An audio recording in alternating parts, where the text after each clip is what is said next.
In October 2021, I left that position as an executive on the team and responsible for reporting to others and putting together profit and loss statements and hitting our numbers and all that kind of stuff.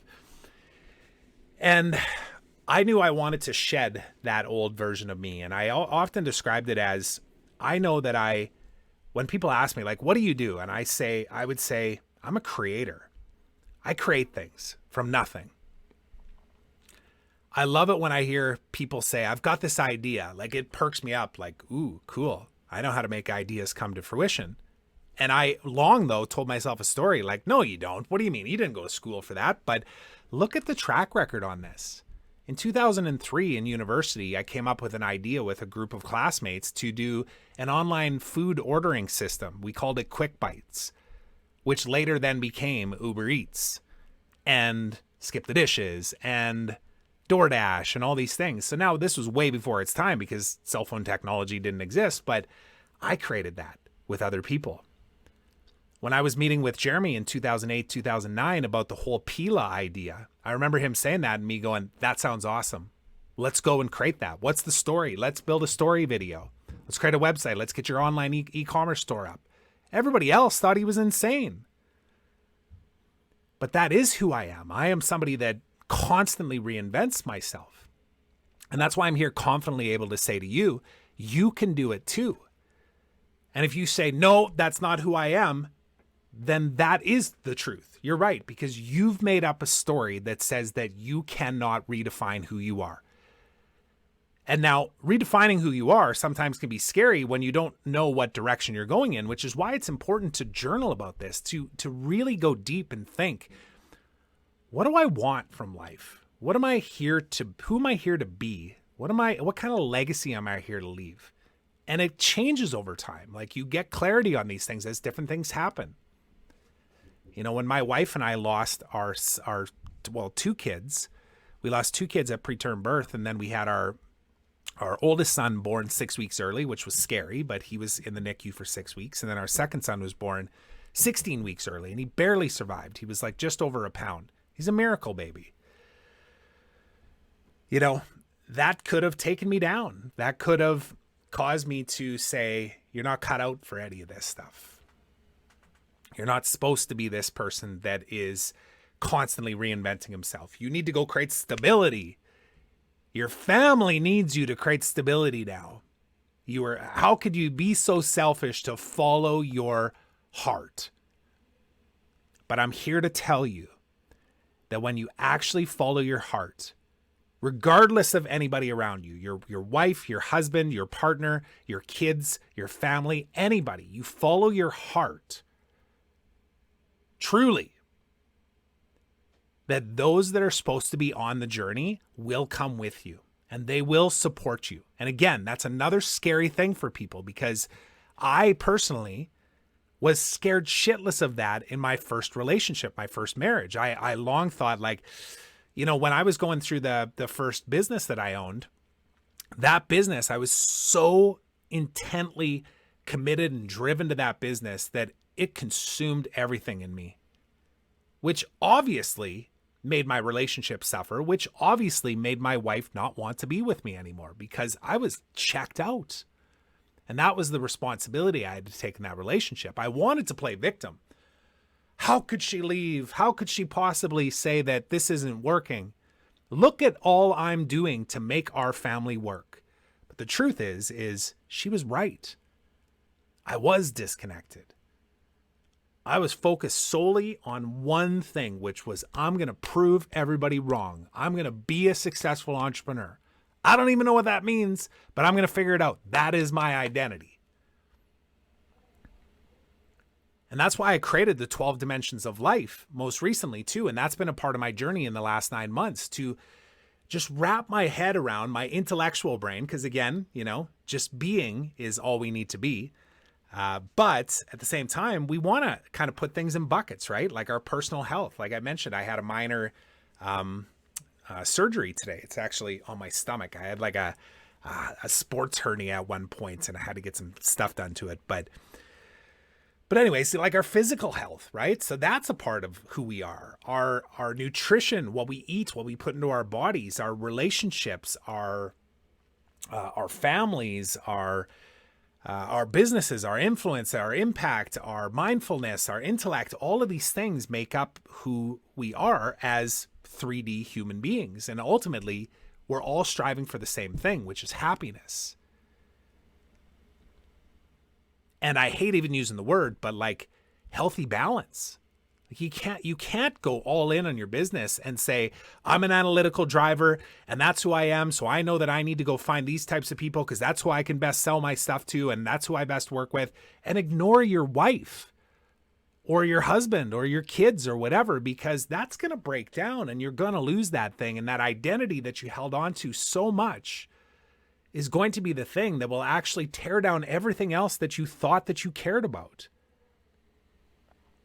And when I say you, I'm meaning to actually say me. So just take it in that context, because I'm talking to myself in this podcast. Until I could figure out like, oh, you know what? I can have all of this. But there are certain things that I get to do in the way that I show up every single day, in the way that I take time to slow down and realize what's most important for me. Meditate, journal, reflect, have people be able to listen to what you're saying and reflect back to you, joining communities, knowing the people that you surround yourself with are the average of how you will show up in this world.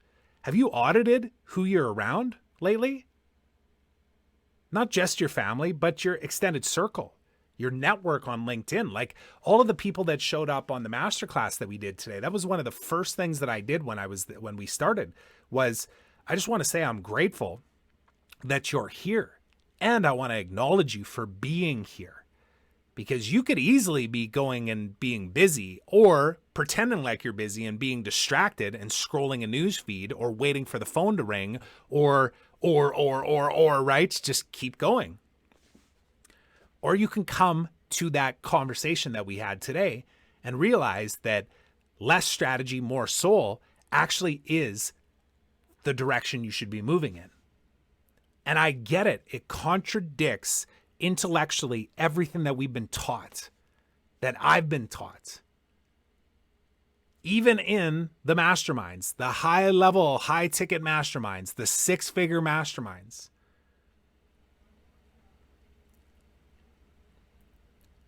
Where the promise is you will get the secret sauce from people that have been there and they will show you the way. Here's the truth. Nobody's going to show you the way on anything. I've done this. I've invested in 6-figure masterminds before. And I actually went in saying, just show me the model. Like, I'm good at doing shit. Like, I can reverse engineer. I can execute. I'm very good at tactics. I'll build a team around me. I got the budget. Let's go. Just give me the roadmap. And I remember at the time, my coaches saying to me, my mentors saying to me, yeah, that's not how this works. What do you think you should do? And there was times where I thought, are you serious right now? I'm paying you guys money to tell me what to do. And then they were looking at me and going, no, you already have the answer. You just have to believe that you can actually be the person that you were saying that you get to be in order to create the life that you want. And you got to show up with committed action. And yes, naturally along the way, as you get moving, there will be little things where you'll be going down a path and they'll go, you know what? Let's just take 2 steps over here and let's focus on this, because they had been in those shoes before. Now, that's not to say that they had all the answers. Nobody's got a crystal ball. They can't tell you what path to go down and what's going to work and what's not. In relationships and business and finance and, impact and influence, none of that. Nobody can tell you what to do. You know. You already know, which is why I'm doing this podcast right now, because yes, I'm speaking about this idea of I died again. And part of that is to just get your attention, because I know that we're so bloody distracted in this world that something like that would be like, whoa, what? Well, you died again? Whoa, where's this going? But now that you're here, and if you've watched this far, you know that what I'm actually talking about here is I'm calling you up. I'm calling you up just like I had to call myself up over the last 9 months, and knowing that it was not without resistance. Because last October, when I decided to exit my executive role with a company that I sold my business to, that I'm still a shareholder in and a partner in, I had to go into the uncomfortable space of, well, who am I now? How do I make money? Maybe I should just go get a couple clients and fix that part. No, don't do that. Well, maybe I should just go and join this group so that I can feel validated and seen and heard. No, don't do that either. You don't need that at that time. Now, having that kind of community, absolutely. We all need that. It's an incredible experience when you can get around your people and they can hold you high and you can do the same for them. That's how we elevate together. But at the time, I did not need that. And Danielle knew that. And she held space for me. And we were talking about this today. She actually asked me the question. She's like, what do you think were the biggest shifts that you had over the last 9 months? And it didn't take me long to actually think about this.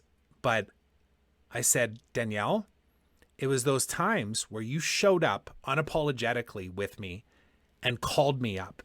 And I didn't like it. Like at the time, I remember thinking every one of those instances, there was 3 of them I can remember for sure. There might have even been 4. But I remember coming to the call and thinking, all right, we're going to talk about some stuff. And I was making good progress in like following my heart and trusting my intuition and all of that. And then I would start to go down this path of old Trevor and wanting to strategize things and build a funnel and create the offer before we have people, all the stuff that quite frankly doesn't matter. And she would just straight up say, this isn't working for me. And I kind of take the, what? What do you mean it's not working for you? Like everything's going in the right direction and we're moving and we're making progress and we're elevating and all that. She's like, she would just call me up. She would say, you are operating with an old program still.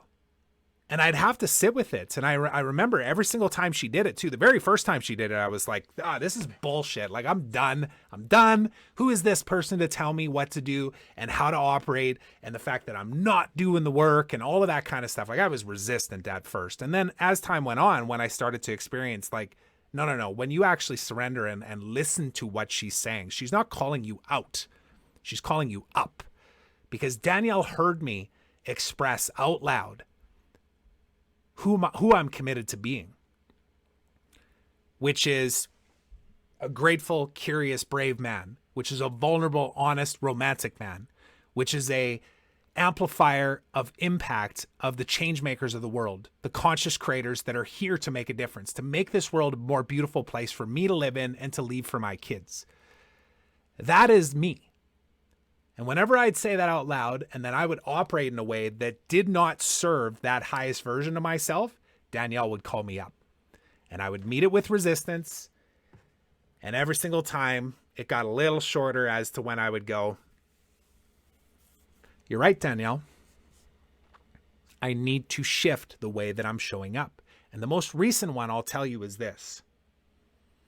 So Danielle created these amazing journals for us, Mike Prince and I, for the Extremely Conscious retreat that we hosted. And you can see it right here, right? I've shown these before.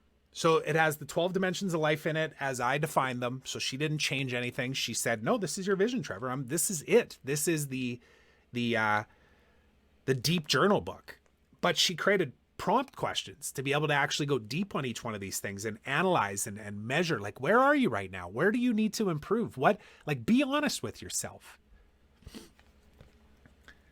And I remember she did that and I thought, this is incredible, like amazing. And then I played a recording that she gave us to give to play with all the guys on the first day when we started the retreat. And then a couple of weeks went by, because this is only a few weeks ago, right? It was, what was the retreat, like 3.5 weeks ago now? So a couple of weeks ago, Danielle came to one of our regularly scheduled calls because she's been guiding and mentoring me for the last 9 months, truth be told. And she said, I can't do this anymore. And I was like, oh God, here we go again. What now? You know, that was what my ego wanted to say, is like, what now? Like, can't you see what I'm doing here, what I'm creating? Like, I got momentum here. There's a lot of amazing things. We created this amazing retreat. These incredible men showed up. We had this awesome experience. We created the Source Collective. We got this whole higher self video. We're doing all of this stuff. And she's like, you're still not doing the work.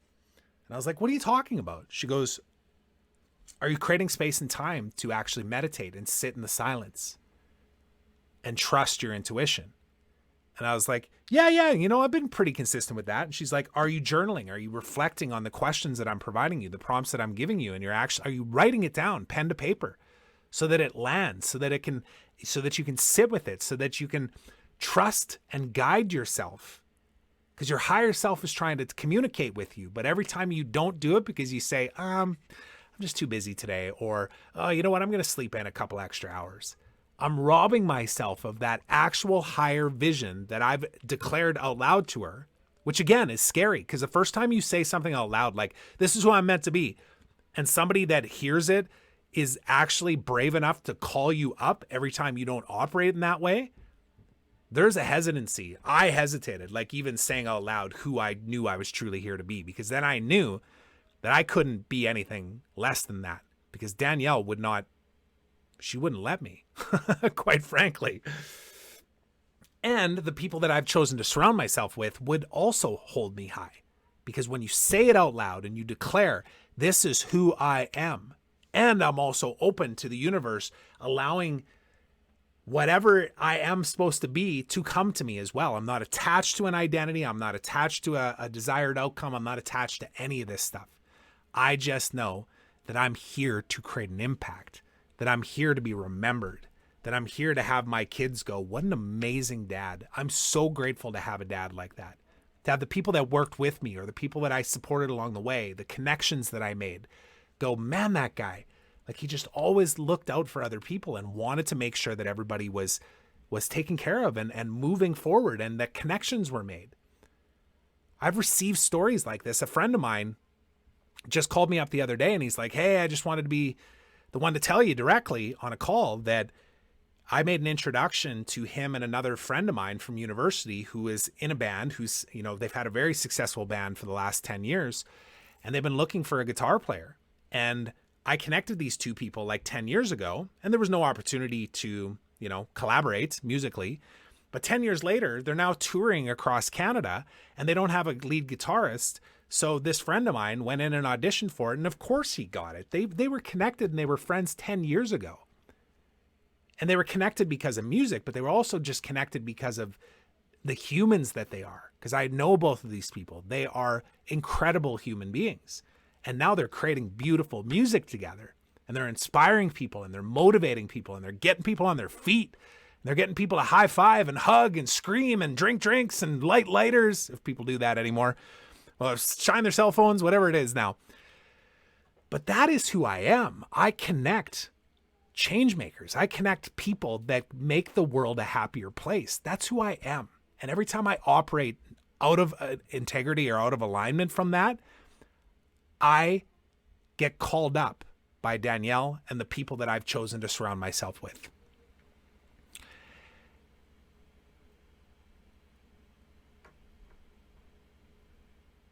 And I just hesitate right now because I was thinking, what else can I say about this that would really make it land? And I think the last piece that I'll say is this, is, the people that I've met along the way, including Mike Prince, my neighbor.